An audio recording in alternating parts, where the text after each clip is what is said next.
efirge bölüşөбүз туугандар, эфирди бөлүшөбүз. Көптөн бери эфирге кирбей кичине зерийип калсаңыздар керек. Бүгүнкү бөлүшүрсеңиздер туугандар. Бүгүнкү темабыз туугандар, мыйзамсыз президент, мыйзамсыз референдум, дешевый пиар. Баягы 36 жараныбыз бейкүнөө өлдү. Ол бейкүнөө өлгөн жарандарыбыз өлүп кетти. Ошо менен эч ким жоопко тартылган жок. Жооп бере турган адамдар бирөөсү батыр, эл батыры деген намга, бирөөсү кум төрмөнөн алек. Мындай кандай заманда жашап калдык билбедим, бирок ушу дешевый пиарды токтотсокпу дейм да, мына мыйзамсыз бийликке айтып кетедим элем да. Эми жаш баланын кылыгын кылат да, карап көрсөңүз. Эми эркекчи иштебейби, мыйзамсыз келдим иштет деп сенин колуң ким тартып атат мисалычы. Эч ким колун кармаган жери жок. Иштейм деген адам результатты мына январь болсо, январдын 10-да мыйзамсыз президент болуп шайланды. Bir aydan keyin inaugurация болду примерно 20 күндөн кийин. Биягы деле бир жок дегенде 5 ай 6 ай өп калыптыр туугандар. Биягы деле 6 айдай өп калыптыр да туугандар. Эми качан ойгонобуз туугандар, эми мен билбейм, эми ойгонбой калат, ушул боюнча уктап калат окшойбуз до конца барып. Мындай туугандар, ачык сөз болот бүгүн, ачык кеп сөз болот туугандар. Себеби мен эмнеге мыйзамсыз деп келем да туугандар. Биринчи ушуну башынан тарыхты карап чыгалы да, мына октябрда 5-октябрдан баштап биягын да салыштырып келе. Алейкум ассалам Жыргалбек. Кандайсың? Жакшыбы? Ушунун баардыгын бияк карап келели да, ушу тарыхты карап алып чыгалы да. Ошол 5-октябрда болгон кыргыз элинин жеңишин, кайта эле ошо Жээнбековдер, ошо эле Садыр Жапаровдор, ошо эле Раймилион, ошо эле ошо өзүнүн командасы кайта эле элдин жеңишин кайта тартып алды да. Ачык эле айтыш керек ал нерсеничи. Көз боемогу эмне кылышты? Булар Садыр Жапаровду мыйзамсыз чыгарып туруп, Ташиев 200-300 адам менен барып туруп түрмөдөн алып келишет Молдованыкына. Келип эле анан бияктан башка координационный совет түзүлөт, бир 10-15ке жакын адам. Анан булар кошулбай сүйлөшүп туруп, булар кошулбай чыгып кетет. Анан ушул жерден башталат туугандар. Баардык нерсе ушул жерден башталат. Садыр Жапаров Жээнбеков менен ким сүйлөштү? Жээнбеков менен ушу Ташиев, Камчыбек акабыз сүйлөшкөн. Ташиев менен Жээнбеков сүйлөшкөн. Садырды алып чыгасын, келишимди түзгөн дагы бийликти буга кармата коет. Ошон үчүн айтып атпайбы?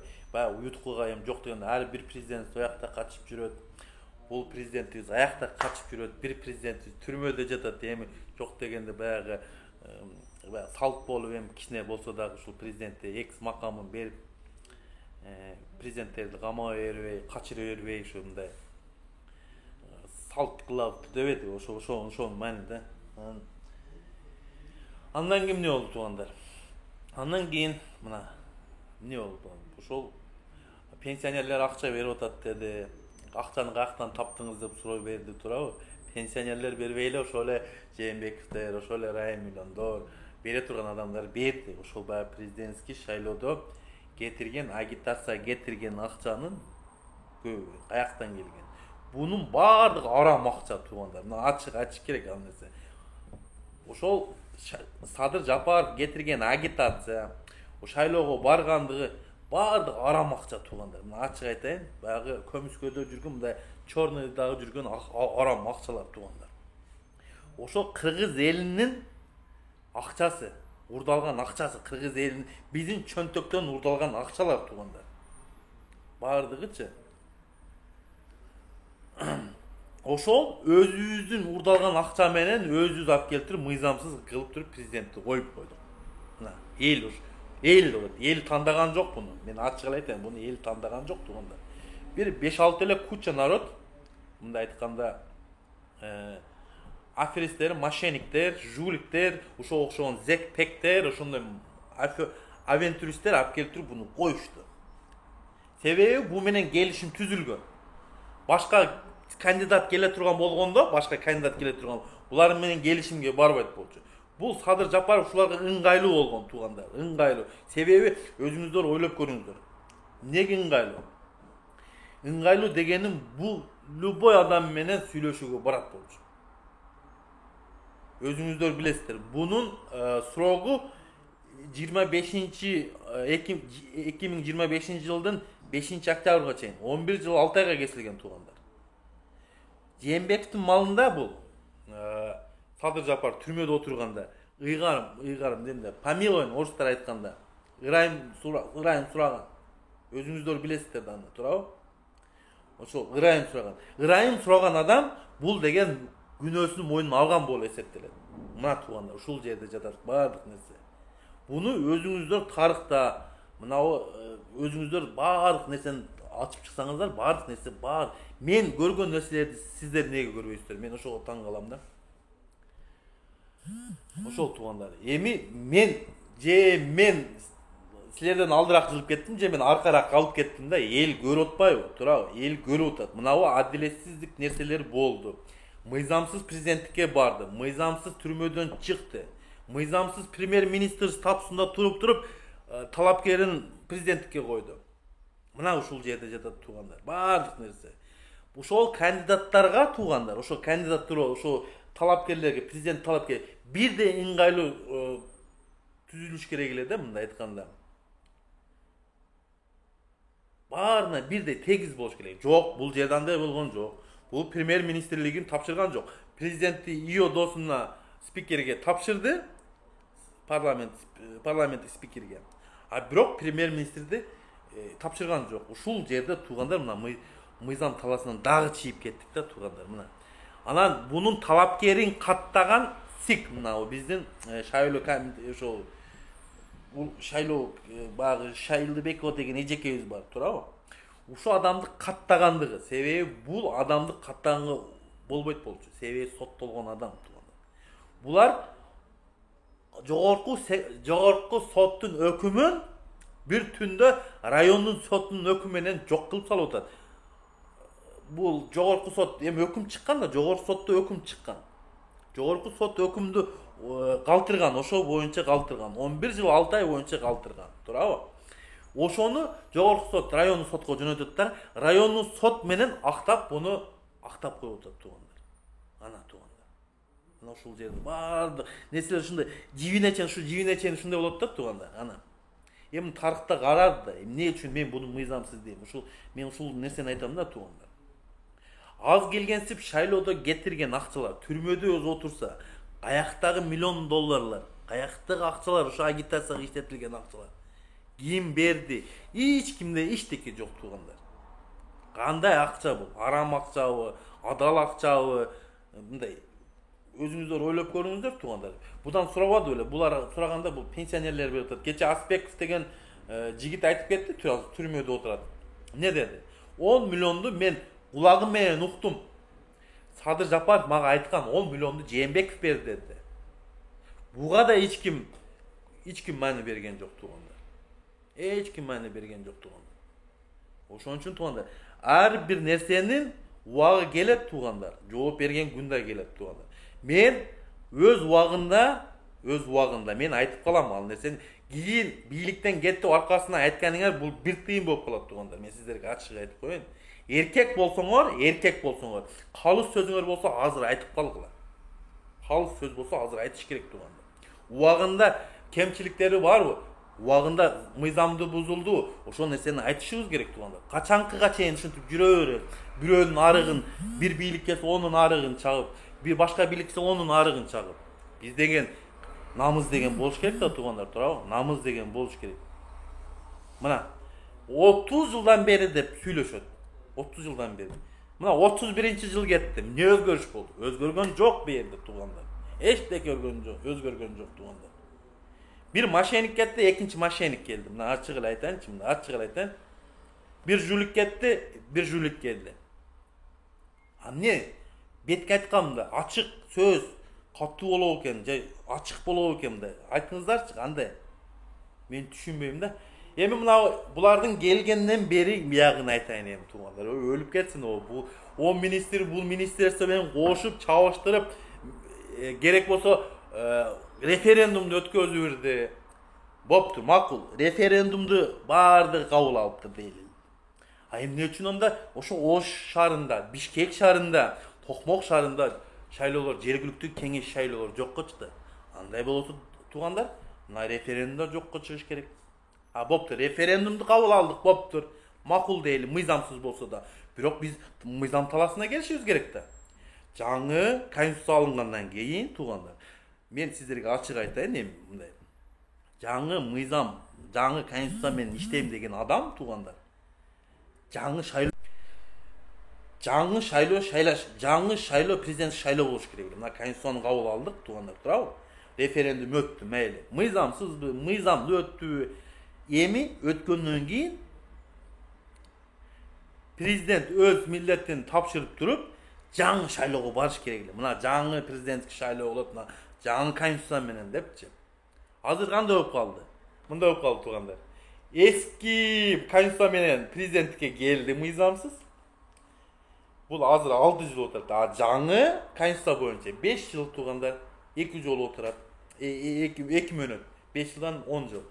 Жок, бунуку эмне болуп атат? Бул эски конституция менен шайланып келип туруп 6 жыл. Биринчи мөөнөт 6 жыл болот, мисалы да эми. Кокуз экинчи мөөнөт барып кала турган болсо, мыйзамсыз болсо да 5 жыл болуп калат. Ошондо 11 жыл. Туугандар, бул жерде дагы чоң катачылык ушул жерде болуп атат туугандар. Ушул жерде болуп атат туугандар. Биз мыйзам талаасына кирели деп, укук талаасына кирели. Референдум өттүр, майли.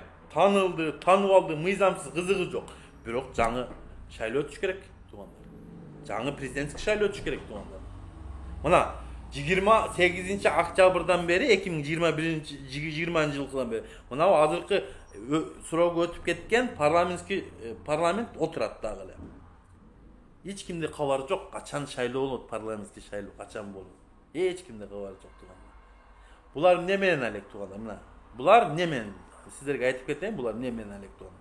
Только ошо должность бермей, бир өкүл баласын о жерге апарып коймой, бир тууган апарып ол жакка коюп коймой, бир өкүл атасы же өкүл баласы же кудагы же досу ол жерге апарып коймой должностуна туугандар. Булар ошолор менен алек да.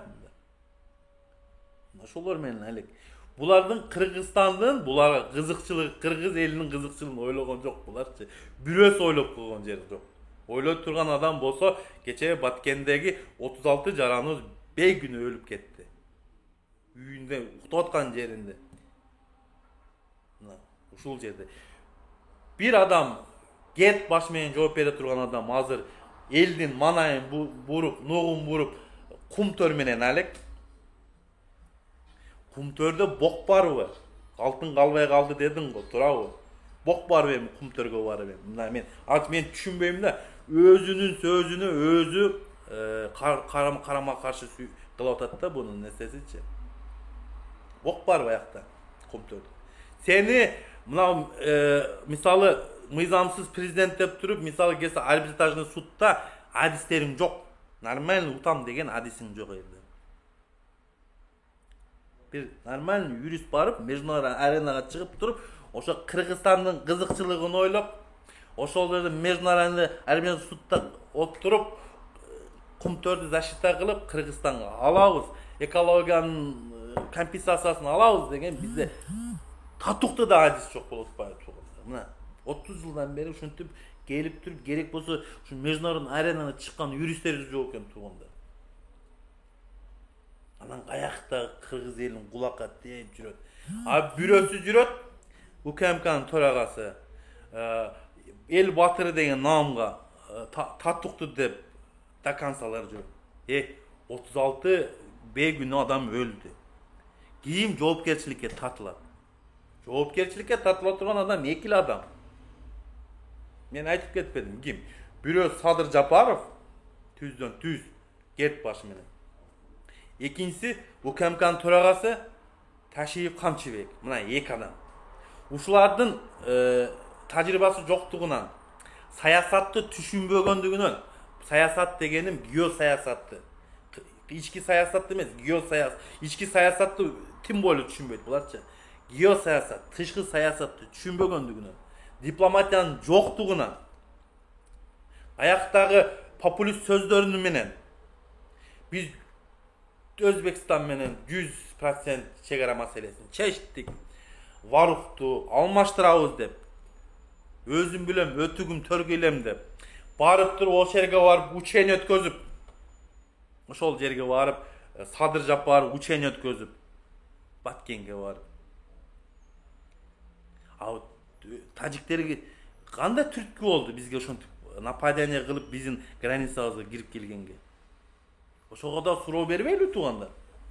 Бул жерде мен ойлойм туугандар, бул жерде сыр бар туугандар. Ачык айтайын туугандар. Бул сырдын себебин туугандар, мен сизге бир нерсе айтайын. Кечегинде самолет учуп келиптир Душанбеде. Өмүрүмдө Душанбе Бишкекке самолетту мен уккан меселен. Кече таң калдым. 300 жараны менен келип, 5-6 жаранды өткөзүптү, 3-чү мамлекеттин жарандарын калганын кайта учуруп бирдикти. Эл дабдыр эмес да, эл түшүнөт. Өмүрүндө мен да ачык эле айтыш керек да. Ал нерсени ачык эле айтышыбыз керек туугандар. Эми бул дүйшөбү пиарда элдин нугумбуру. Одан кери мындай столго отуралы, сүйлөшөлү мына мисалы. Элге чыгып сен 36 жаранга жооп бер. Ошол жөнүндө эч ким унчукпай отурат. Бирөө жоопко тартылдыбы? Эч ким жоопко тартылган жок. Министр МВД Улан Ниязбеков биринчи ушул да жоопко тартылышы.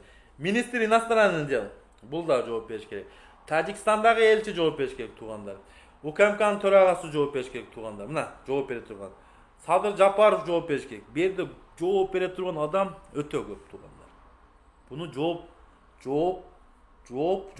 кет баш менен жооп бериш керек туугандар.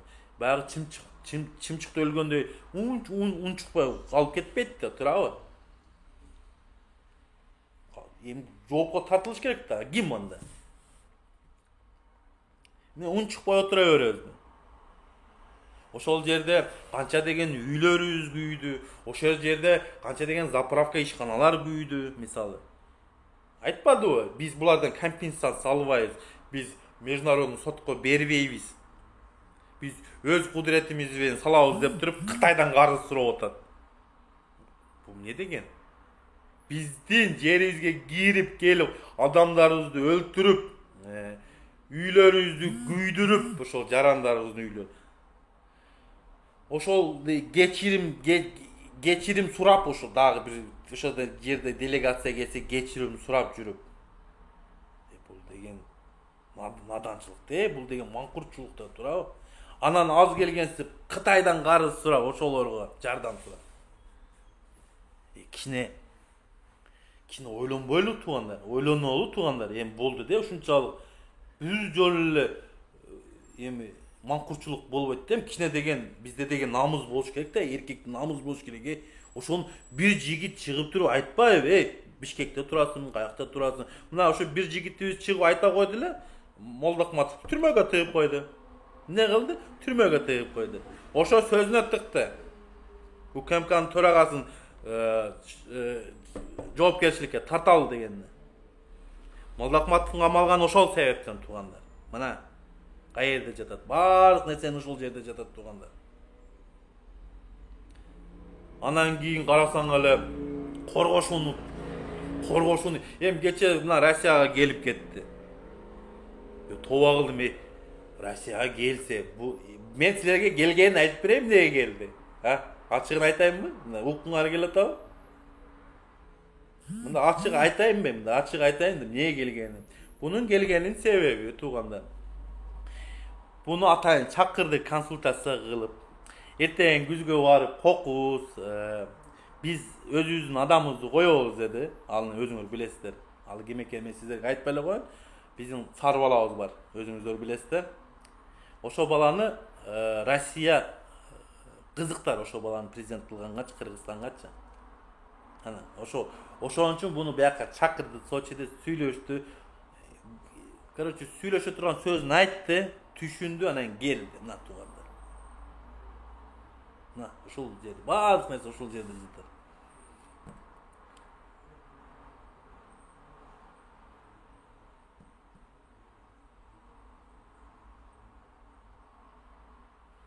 Ne dep көп тоба кыл.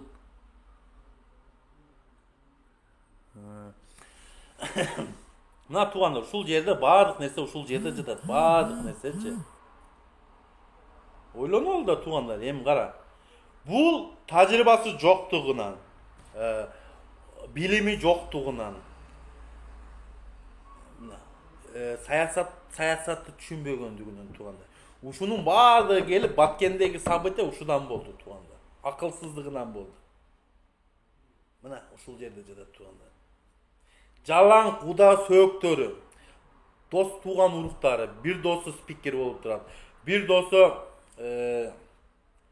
мына ОКМКнын төрагасы Ташиев, камчы, палван, мына бир досу. Тилиңерди жулам деп, тилиңерди жулам деп атып, Баткенде келип тажиктер тилин жулуп коюн деп, мына көрдүңүздөр өзүңүздөр. Мына ачык керек да аны. Ачык керек туугандар. Эми эмне болот туугандар? Мына ачык айтайын сиздерге туугандар. Ушинтип биз уун чыкпай отура берсек, сөз эркиндигинен ажыратканга аракет кылат. Мына эмнеге Молдохматовду камады? Мына биздин сөз эркиндигибизге булар нападение мындай айтканда каршы чыгып, биз сөз эркиндигин ажыратабыз деп булар чакмактарчы. Бирок ондай болбойт. Сөз эркиндиги болуп жүргөн тил кесмек жок, баш кесмек дейт, бар дейт. Ошондой сөздөр бар да туугандар. Өзүнүн сөзүн айтып атам туугандар. Мына Орто Токой сол кетти, Өзбекстанга кетти. Эмне эч ким ун чыкпады да. Мына ошо Алабуканын эли ун чыкты. Ун чыкпай калды. Мына Кемпирабад эптеп нерсе кылып, Куршав эли чыгып, эптеп кармап калды. Орто Токойсу кетти. Себеби Алабуканын эли уктап атат. Ана. Мына туугандар. Ошондой болот мына туугандар. Мына өзүңүздөр көрүңүз. Бул кишинин келгенден бери, мисалы, мен бул кишинин на личность не буду переходить. Кандай адам экен мен көргөн да эмес. Знать не хочу бул кишиничи, мында ачык айтайын. Для меня он, мында кыргызча айтайын сиздерге, орусча айтайынбы. Он мен үчүн кылмышкер. Ошо кылмышкер түрмөдө отурган, Молдованык отурган кылмышкер бар го? Ошондой соттолгон. Ошондой эле кылмышкер мен үчүн да, мисалы. Эми силер президент деп атасыңар. Мен мындай сөз бар да. Карганы шумпар деп, качырды тулпар деп, кылмышкер зекти тулпар деп, мына доканцалар жүрөт азырчы. Ушуга мен түшүнбөйм да. Булардын логикасы каякта жатат? Ушуларга мен түшүнбөйм, такырчы. Мен ушуларга түшүнбөйм. Бул адам кылмышкер туугандар. Кылмышкер деген түшүнөсүңөрбү? Кандай адам? Түрмөдөн чыгып туруп президент болуп кой. Кайсы мамлекетте ушундай болду, туугандар койгулачы. Мен биринчи жолу ушундай нерсени эми практикада көрүп атам, тоо. О келип туруп анау Түркиянын президентине Эрдоганга салыштырып, келип туруп Сталинге салыштырышат. Бул Садыр-Абаңарды Сталинге салыштырган. Вообще Сталин каерде турат, Садыр-Абаңар каерде турат? Эрдоган каерде турат? Тоо. Уят де, кичине деген намыз болуш керек де. Кече мына Баткендеги событиядан кийин биз кыргыз элин жерге каратып койду азыр. Азыр биз баягы кыргыз элибиз, биз кыргыз манас атанын урпактарыбыз деп мактанып, биздин заманга чейинки кыргыз элбиз деп мактанып жүрдүк эле. Тарыхыбыз бар деп. Кылымдар келип атабыз деп. Кече Тажикстан эмне кылып койду? Унчуп отуруп берди. 36 жараны өлүп, набыт болду. Мына. Ушундай да болобу? Өзүңүздөр элестетип көргүлө. Бул киши келгенден бери ушу мына Мыйзам таласынан чыктык да туугандар. Мыйзам таласынан чыгып кеттик. Мыйзам таласынан чыккандан кийин ушундай болуп. Анан мен азыр эфиринде отурган мына троллдорго айтып кеттим. Мына фейктерге айтып кеттим. Духун келсе келчи, мен ушул Москвада эле жүрөм. Бирөөң келчи мында, эркексиң келип сүйлөш. Анан интернеттин арагында отуруп алып эле бу дебей эле сүйлөй бересиң эрдей. Мындай кичине болчу.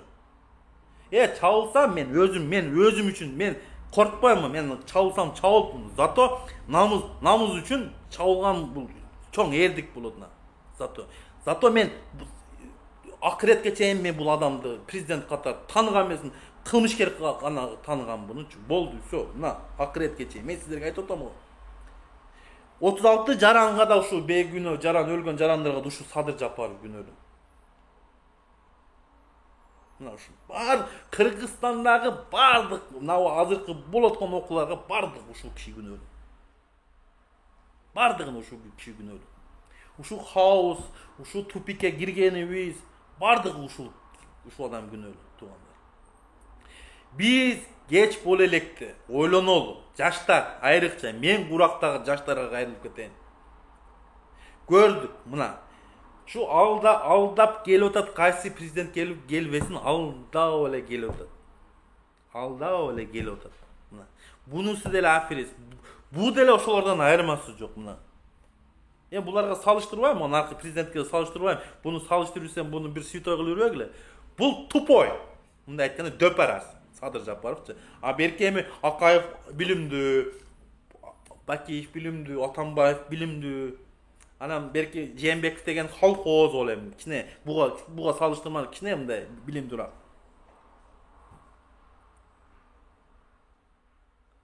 Şunda tuğanlar. Emi bul kişi men bilbem. Ki programması çok. Ekonomikanı kara, ekonomika ne tova kıldın, ekonomikanı kara. Kum törge bok var, kum törde sen altın çok dedin, oşo men altın çok bolup kaldı. Sen özün çıkıp ayttın, altın çok kalbay kaldı dedin.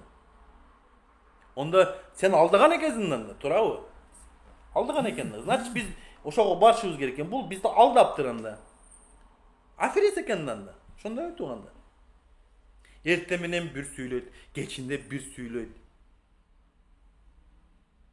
Qanday bolot bul tuğanlar, kişini degen prezident degen statustu, oşo namdı, oşol жерде oturgan должносту жоқ деген уважать etpeyli.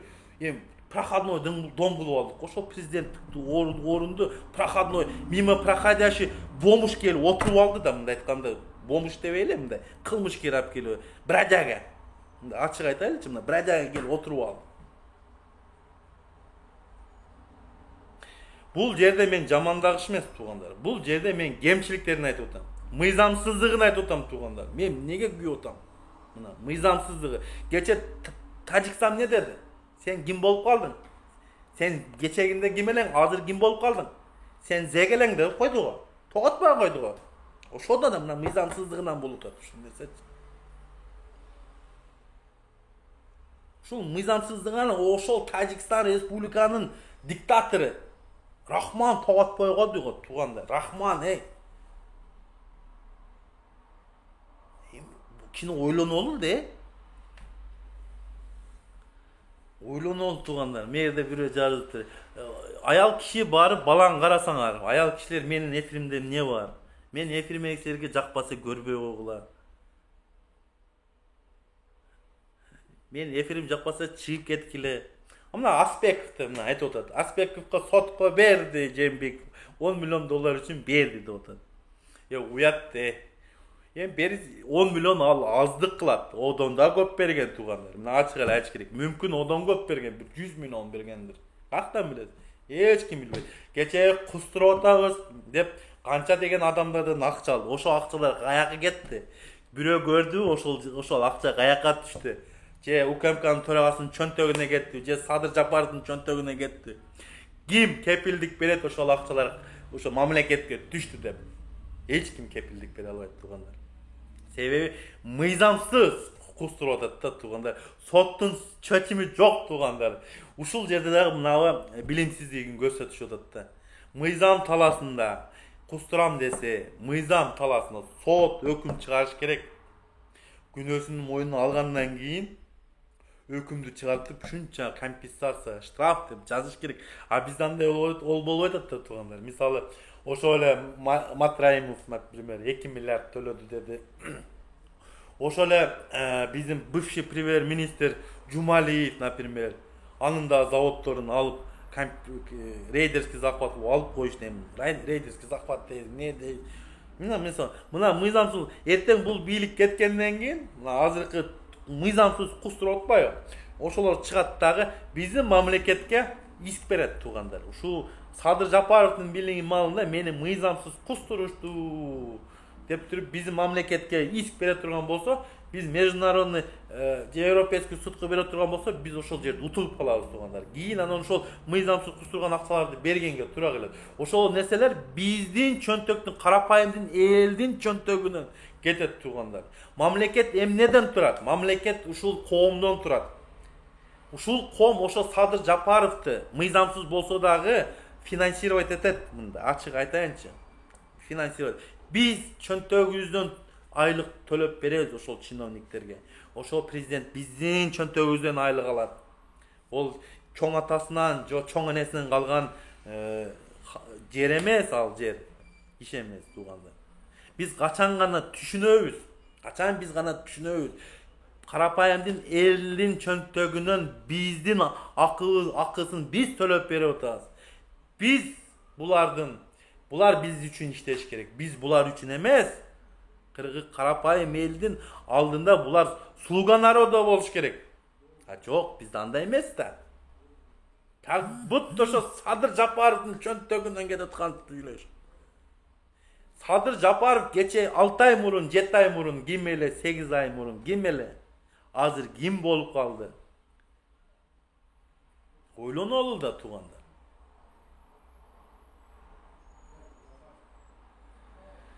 Эми бул баягы камалганда мындай да бизде сценарий болуп калды да. Bir ay oturup берип турчу деди. Туурабы? Ошентип эле кое берет туугандар. Мына өзүбүз көрүп атпайбызбы? Бул просто популист дешевый пиар туугандар. Bir ay oturup тур, bir ayдан кийин чыгарып беребиз. Мына ошондой эле болду мына. Матраевди айтайын. Ошондой болду. Камчы Колбаевди айталы. Азыр домашний арестте жүрөт. Мына. Бул просто дешевый пиар да. Eldi alaksız düşünçüm. Eldi alaksız koyuşun. Biz dagı şu elde işenip kalıp, biz aldangandı jakşı görgen el ekeniz tuğanlar. Aldangandı jakşı görüp yürüp uşu malga geldik tuğanlar. Geçe dagı 5. oktyabrda aldandık. Ana tuğanlar. Men görgen nerseni sizler de görüp turasızlar tuğanlar. Kalı söz boluş gerek. Söz öz atasını tanıttı. Sözü söylep kaç gerek öz uagında. Anan ketkenden kийин çapkılap jatıp kalgan bul tura emес. Azırkı malda mıйзамсыз gelip kemçilikleri bolsa sayasatта. Aytıp kalış gerek tuğanlar. Barık nerseni aytıp kalışımız gerek. Anan kийин büröler jaman könötken ne gele jaman dep beresin. Men Sadır Japarov'un urup oynogon emес. Maga prezident kızıgı da jok bu adamdın. Просто maga kızıklığı Kırgız mamleketinin kızıkçılığı. Kırgız elinin kızıkçılığı. Maga kızıktırады. Bu Sadır Japarov'un maga kızıgı da jok. Şunu açık ha. Для меня он никто да, мындай ачык керек. Для меня он никто.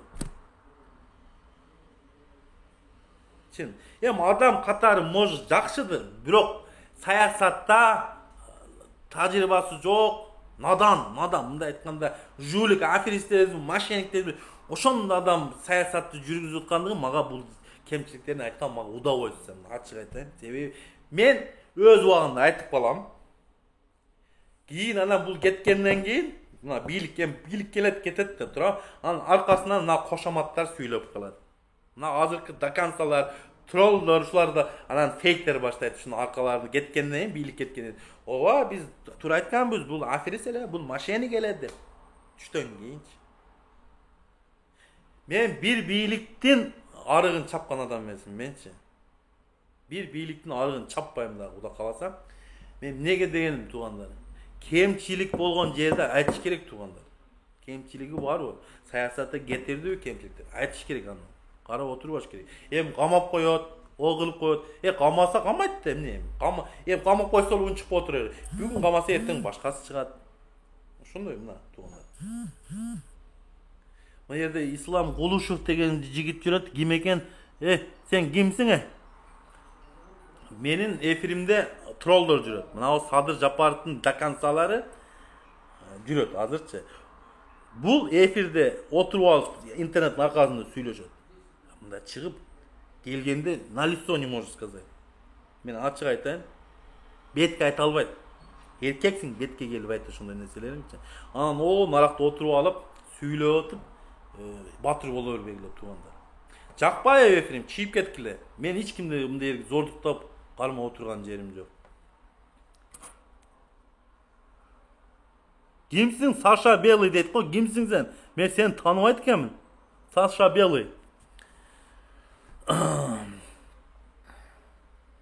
Барам, Бакыт Курманбек, куда каласа барам, жакындап калды. Куда каласа барам. Ошо Бишкекте Алатоо аянтчасында сүйлөп берем. Кыжалат болбогула.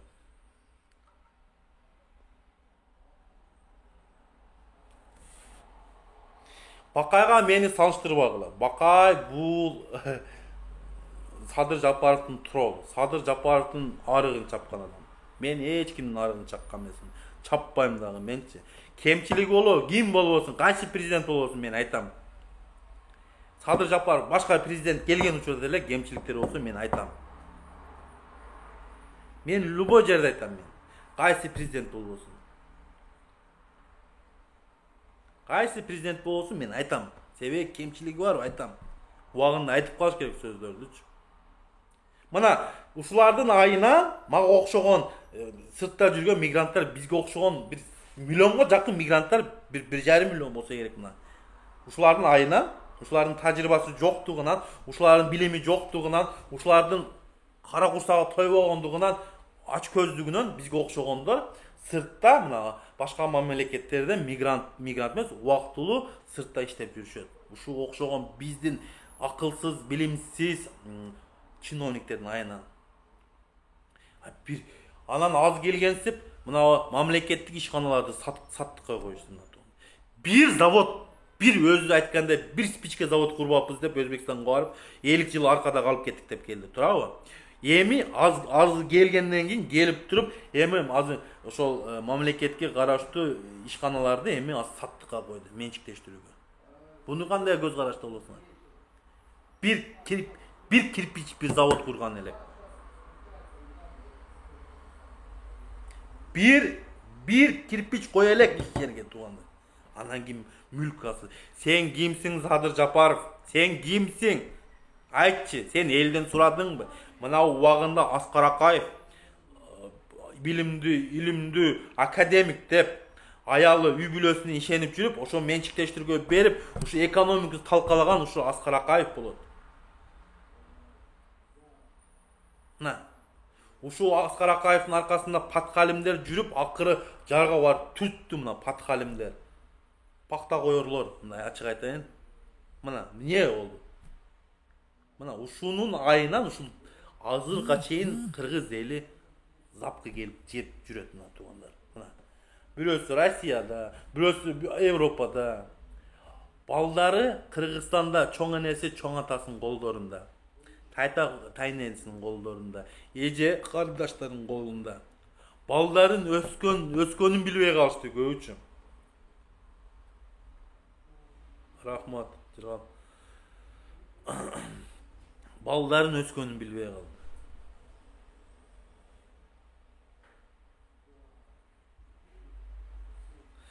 Буларга көңүл бурсам, булардын Садыр Жапаров абасын тааныбаган, тоготпогон, ушу троллорду тоготуп коем мен, мына ачык айтайын. Элестетсеңер, ушуга окшогон троллду буларга акча берип, мына Айгүл Жапарова деген жеңебиз бар. Ошолордун троллдордун акчасын ичип, ошолордун ошентип чыгып бизге окшогон активисттердин эфиринде отуруп алышып. Силерди берге эч ким чакырган жок да. Жакпайбы, кирип чийип кет. Толку жок эле отуруп, берде отурган эмне толк бар дейм да. Мына кече Аспеков менен Айгүл Жапаровдун ортосундагы мамиле жөнүндө кетти. Кечегинде көп талкуу болду ошол жөнүндө. Эми мен дагы мындай адаммын. Эркектей болуш керек. Эми баягы чужой белье трогать нельзя деп коё. Личность, на личность не будем переходить. Эми болсо болгондур, бирок эч ким свече кармап берген жок да, туурабы? Ошондой нерселерди биз баягында нерселерди эркек намыс болуш керек да, ошондой нерселерди артка түртүп эле мындай эркек чыгыш керек да. Анан баягы Айгүл Жапарова менен Азамат деген иниси менен жазышкан WhatsApp'ta жазылған нәрсе шықты турабы?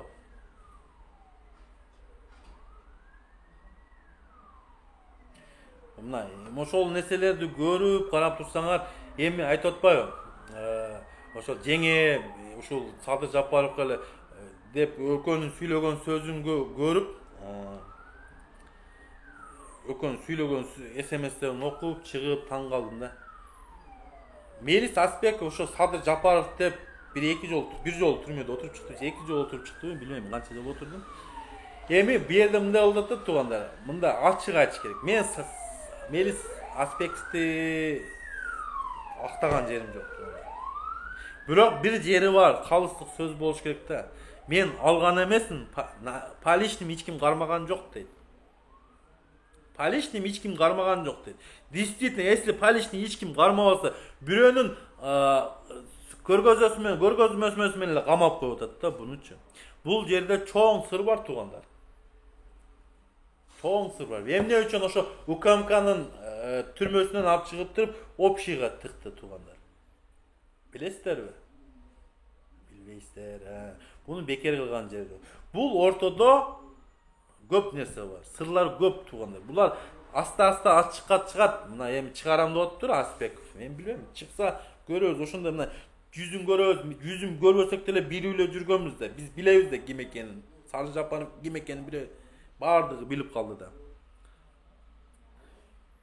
Бардыгы көрдү да, турабы? Көргөндөн айтыш керек да. Не үчүн коркосуңар, мен түшүнбөйм да. Не? Бул бийлик бар, эртең жок туугандар. Эл калат, бийлик келет, кетет. Эл калат. Биз качан гана өзүбүздүн пейлибизди, өзүбүздүн укугубузду, милдетибизди билгенден кийин туугандар, бизде коом өзгөрөт туугандар. Биз Кыргызстан мамлекетин ушул туңгуюктан алып чыгабыз десек туугандар. Тажрыйбалуу, таза, адал менен тамак кылган элдик өкмөт түзүшүбүз керек туугандар. Майли, мыйзамсыз болсо отура берсин, мыйзамсыз болупчу. Мыйзамсыз президент. Бирок биз өзүбүзгө жоопкерчиликти алып туруп, элдик өкмөт түзүп алсак туугандар, бул кыргыз элин утушу болот туугандар. Ошол эле. Элдик өкмөттү түзүп алсак кыргыз элин утушу болот. Менин пейлим өзүмө жараша туугандар. Бу жерде бирөө Назира айтып кетиптир, пейлиң өзүң оңдо депчи. Менин пейлим өзүмө жараша. Зато силерге окшоп мен арыгын чапкан жерим жок. Мен болгондо айтып атам. Турабы? Кемчиликтери барбы? Кемчиликтерин айтып атам. Мына, кемчиликтер мына. Коргошун ойлоп тапты. Кумтөрдө алтын калбай калды деди. Жер үйдү орустарга берди. Мына Орто Токой суу сактагычын өзбектерге берип салды. Мына жакшы Куршап кемпирабатын сактап калды. Куршап эли чыгып ошол жерде убактылуу сакталып калды. Ана туугандар. ГЭСти өзбектер менен 2 миллиардка курат деп атат. Мына туугандар. Жетин тонну Кытайга берет. Дагы эмне дейсиңер? 36 жараныбыз бегүн өлдү Баткенде. Дагы эмне дейсиңер? Ким жооп берет? Жооп бериш керек да. Силер жооп бербейт десилер, жооп берет эле. Жооп берет. Садыр Жапаров керт баш менен жооп берет.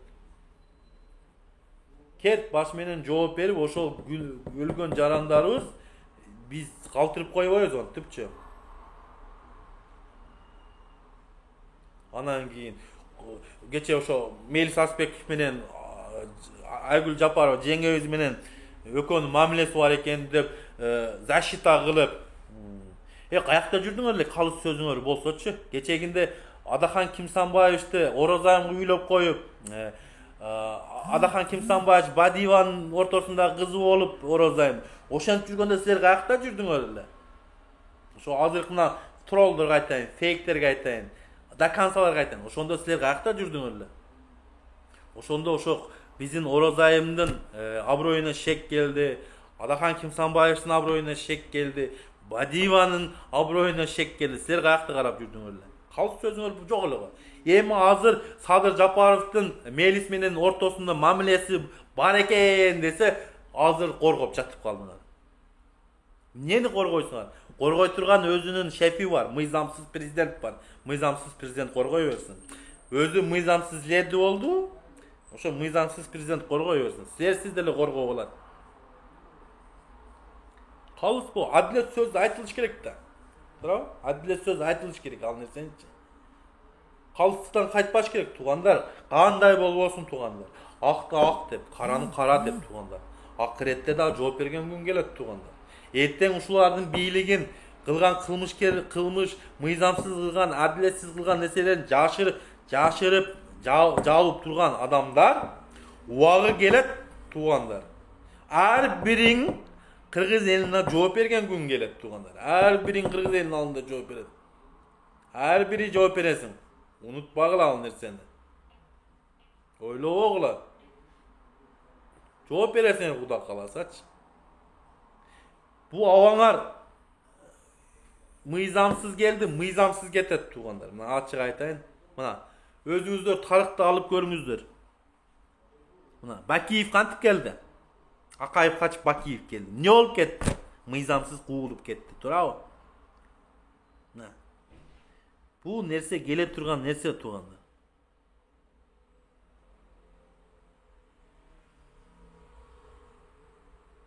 Ошон үчүн туугандар, биз качан гана өзүбүздүн кыргыз элибиз, пейилибизди өзгөртөбүз туугандар.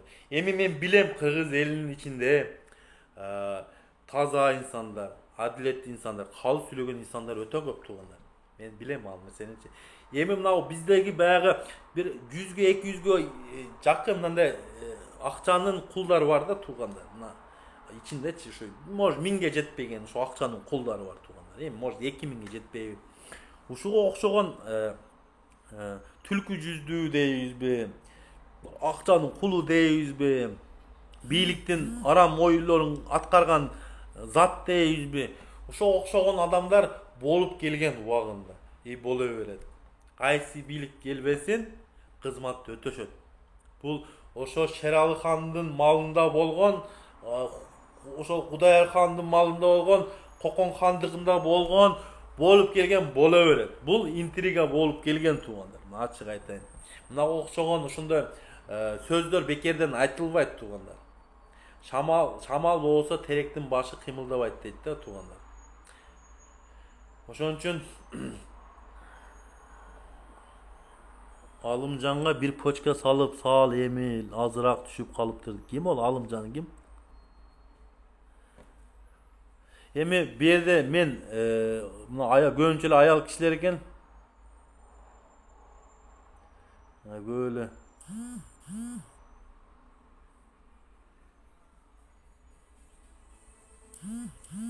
Эми мындай туугандар, мен баягы кимди сыйлашты жерден мен сурабайм. Мен ичимде калат кимди сыйлап алган адамчы. Ичимде калат. Себеби бар мен сыйлаган адам. Адекватный адам бар биздечи. Адекватный мына саясатты түшүнгөн, тышкы ички саясатты, тажрыйбасы мол, айткан позициясынан кайтпаган адам бар бизде туугандар. Анда адамдар көп туугандар. Бизге окшогон адамдарды жакындатпаган биздеги мына курттар, шакалдар мындай айткандачы. Шакалды түшүнөсүңөр. Ушуга окшогондор коркоктор, шакалдар жолотпойт бийликке, коркушат. Ушул адам келип калса деп биздин чогулткан арам акчаларыбыз кетет, элге кайта кетип калат, түрмөгө отуруп калабыз деп коркушат туугандар. Ошондой туугандар.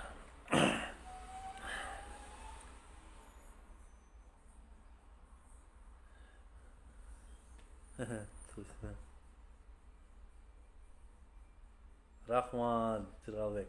Эми өзүңүздөр көргөндөй, мен бардык эле сөзүм айтып кеттим окшойт. Кайталабай эле коеюн. Качан гана кыргыз элим ойгонобуз, ойгон кыргызым. Ойгон болсоң, ушу туңгуюкта жата беребиз. Мына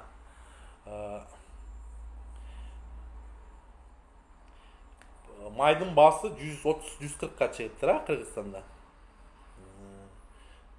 Продукталар, азык-түлүк баалары туугандар. Кымбат. Биз не Москва шаарынан кымбат мамлекетпиз, биз же Москва шаарында Bizim Kırgızstan şarlar kımbat Moskva şarından. Nege oylanbayız? Nege özü suroo berбейбиз? Analiz çıkarbayız. Nege biz şu jüliklerge, aferistlerge işenemiz? Nege aldanganды жақсы көрөбүз деген суроолорду бердиңиздер өзүңүздөргө. Же казаныңарга аш салып берип атабы?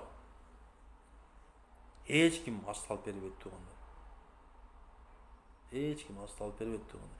Качан гана кыргыз элинин кызыкчылыгын ойлогон инсандар, жаңы муунду ойлой турган, неберек бала чаканын келечегин ойлой турган асыл заттарыбыз бар Кыргызстандачы.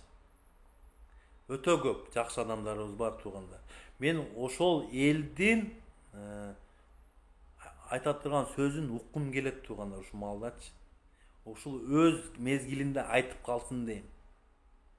Бетке айтсын дейм. Эсиңиздерде бар, Баткенге барганда мына Садыр Жапаров событиядан кийин барганда бир бала суроо бергенде эмне деп чыгарып коюшту? Провокатор, эл душманы деп. Ошондой болот туугандар. Ачык сөз, туура сөз ачык болот туугандар. Бул сөздү укканда силерчи мындай кан тийиресиңер да, ошон үчүн уккуңар бер, чындыкты уккуңар келбейт да. Чындыкты уккула туугандар, уккула чындыкты. Чындык ушунда ачуу болот туугандар. Анан кийин эми мейли онда. Ким мына мисалы? Ким эми азыр жооп бере турган адам? Жооп берсин да. Мага булардын ою да кызыктырбайт. Мына троллдор, фейктер, маңкурттар дейбизби? Бу окшогон адамдардын деңгээлин мисалы булар деген ой жок, булар фанаттар да. Булар деген болду, всё. Ошо Садыр осуруп койсо деле Садыр Жапаров осуруп койсо деле ошону жыттı деп берет буларчы. Шуна буларга сөз өтпөйт. Булардын сүйүүсү качан гана өздөрүнө зыян келгенде анан кайтат.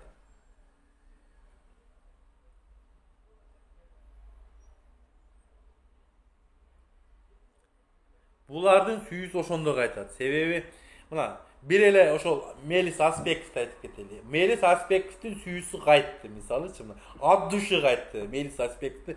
Мен Мелиске эми Мелисти колдобойм, бирок ошол жерде мен калыс сөзүмдү айттым да. Мыйзам чегинде жоопко тартылса, буну поличными кармады деп бизге видеодон көрсөткөн да, туурабы? Бизге көрсөткөн мындай доллар Дашковдон 250 000 доллар. А бул айтып атат, мен поличным эч ким кармаган жок деп атат. Садыр агам келсин өзү мага, мен жаныма келсин. Мен ого барбайм мен. Мыйзамсыз президентке кылмышкердин алдында мен никогда барган эмесмин. Мен үчүн ал преступник. Кел, барып. Мен керек болсо тааныбайм ол адамдычы. Ким ол? Ким ол Садыр Жапаров? Для меня никто он. Сага президент болушу мүмкүн. А мен үчүн ол президент эмес да. На ошол экөөбүздүн айырмачылыгы ошодон тууганда. Ол мен үчүн ал кылмышкер. Ошол Молдованыкта отурган өз мөнөтүн ошол жерде кылмыш кылган, жазасын алып аткан кылмышкер. Болду, всё.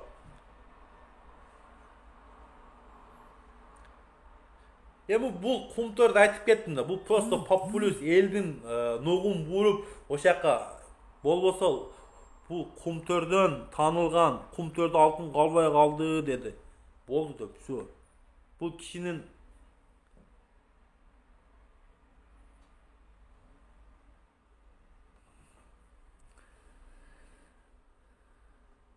bir ийгилик кылдыбы? Мен айтып калчы, кайсы ийгилиги бар? Садыр Жапаровдун кайсы ийгилиги кылды? Мен бир көргөн жокмун ийгилигинчи. Только келгенден бери кыргыз эли аркага кетип атат. Дагы бир 15 жыл аркага кеттик туугандар. Кыргыз элинин саны азайып атат керек болсо. Ушунун Садыр Жапаровдун билимсиздигинен, тажрыйбасы жоктугунан, саясатты түшүнбөгөндүгүнөн, дөперастыгынан ушундай нерселер кыргыз элинин саны азайып атат барган сайынчы.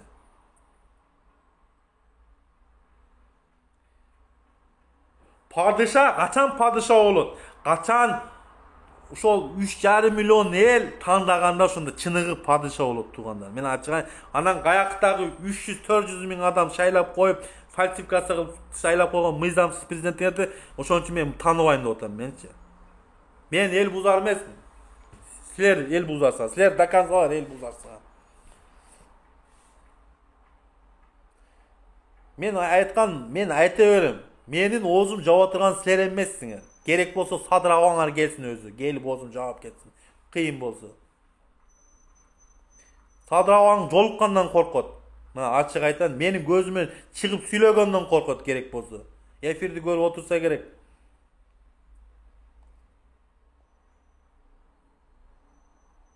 Efirdi görse men aytam, Sadır Japarovga em. Men prezident katıram emas, men jönökөй kılmış gerek aytkanda aytam. Kılmışınızdı, jasagansız kılmışınızdı dakansa oturup çıkınız. 25-жылдын 5-октябрында бүтөт экен. Sadır Japarov, түрмөңүзгө барыңыз, ордуңузга барып, ошол жазаңызды алыңыз. Анан дагы бияктан да жазаларыңыз чогулуп калды дагычы.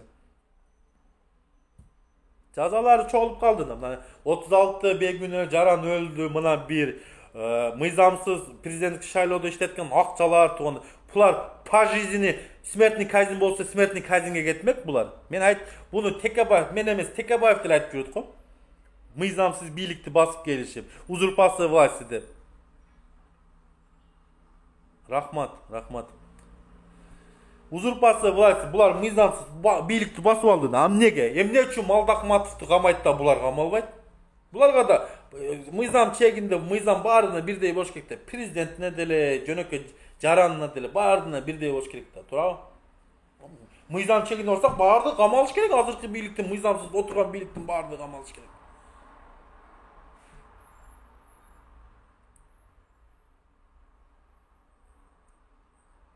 Мен Абдуманап Сулайман, мен сени таныган эмесмин, тааныбайм да. Сен мен үчүн фейксиң, троллсуң. Sen ошо Sadır Japarovдун мындай айтканда кулусуң деген уккун келип атабы? Sen men көргөн нерсени sen неге көрүп айта албайсың, билесиңби?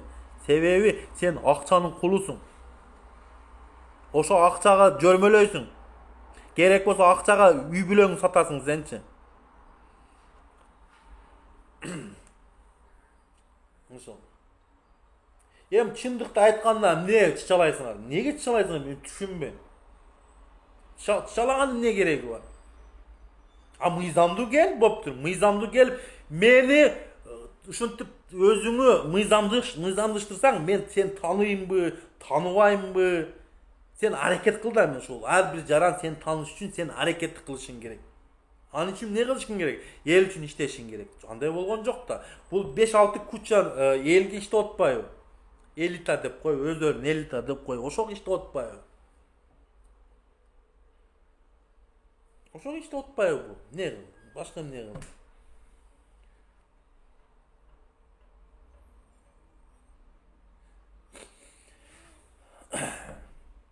Men azır bayağı bizde Kırgız elinde azır люстрация деген нерсени мен ошол законду киргизгенге люстрация кылышыбыз керек туугандар. Мына люстрацияны кабыл алышыбыз керек.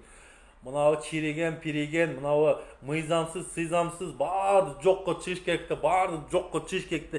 Жаңы муун келип, бизге окшогон жаштар келип туруп. Мына Европада жүрөт, Америкада жүрөт, мына бизге окшогон жарандык активисттер келип туруп өзүбүз колубузга алышыбыз керек да туугандар бул нерсени.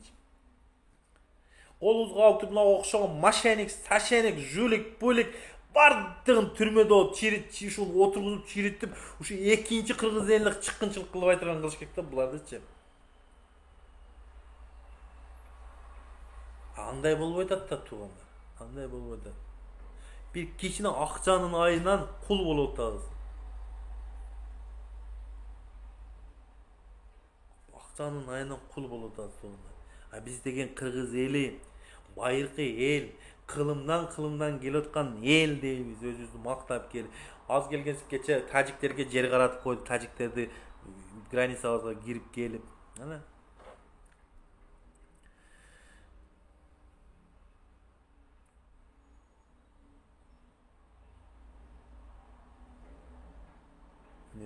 Türmödөгүлөр биздин жаранда.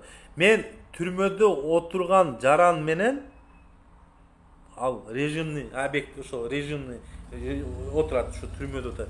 Ошол түрмөдө отурган Садыр Жапаров ошол жерден чыкты деп атам. Түшүнүп атасыңбы? Ошол жерде отуруп туруп мыйзамсыз чыгып келип атат. Туугандар, бизге буга да көз жумуп койдук. Эмне үчүн биз өзүбүз мамлекетибизге өзүбүз талап кыла албайбыз? Эмне үчүн өзүбүздүн укугубузду өзүбүз билбейбиз? Эмне үчүн биз чыгып туруп, 36 жаран өлдү. Мына жоопкер ким жоопко тартылат? Жок, ого да унчукпайт. Кече баягы карындашыбыз өлгөндө 44 милиция жоопкерчиликке тартылбады беле? Бул Баткенде биз чымчык өлгөн жок да, туугандар, туурабы? Ошол 36 жараныбыздын ата-энеси бар, бала чакасы бар, туугандар, туурабы?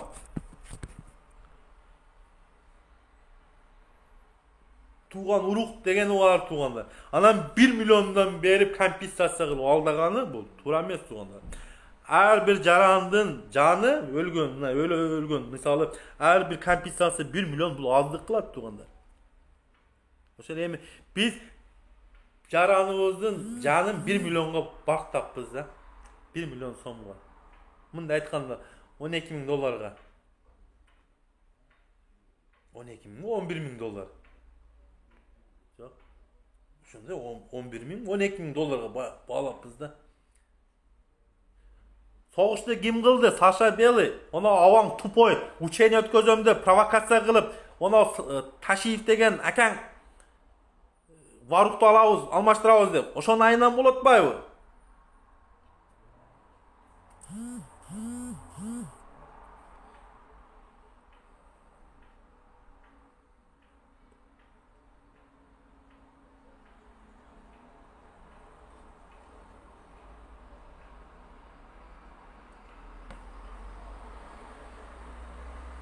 Мен эч кимди бөлгөн жерим жок. Мен эч кимди бөлө турган оюм да жок. Мен мыйзамсыз келген президенттин кемчиликтерин айтып атам, туугандар. Эмне үчүн биз ушул Садыр Жапаров 36 жараныбыз өлүп атса, ошол жерде коргоонуга укук берген жок. Ошол адамдар тирик калмак деп атам, туугандар. Ошону билсе, ошондой боло турганын билип, өзү айтып атпайбы, билгенбиз деп атпайбы? Бул жерде туугандар, бул деген элди уруп ойногондук болуп эсептелет. Элди уруп, элдин мүнөзүн түшүнбөгөн адам катары эсептейм да. Болду, всё, мыйзамсыз келди, отурду. Айттым го, Конституцияны 10 жолу өзгөртсө деле, 100 жыл мөөнөт берип президент кылып койсоңор деле, Кыргызстан ушул боюнча тура берет, туугандар. Ошодон туугандар. Эфирди туугандар аяктап кетип атып. Эфирди аяктап кетип атат. Анан мына чыгып алып нефт ойноткондорго мен айтып кетейин. Духуң жетсе кел, таап кел, жаныма кел, сүйлөшөсүң. Любой жерде. Мен Москвада кеңири эле жүрөм. Мен эч кимден коркуп, керек болсо посольствого деле барам, консулствосуна деле барам. Мына бардык жагына барып келип турам.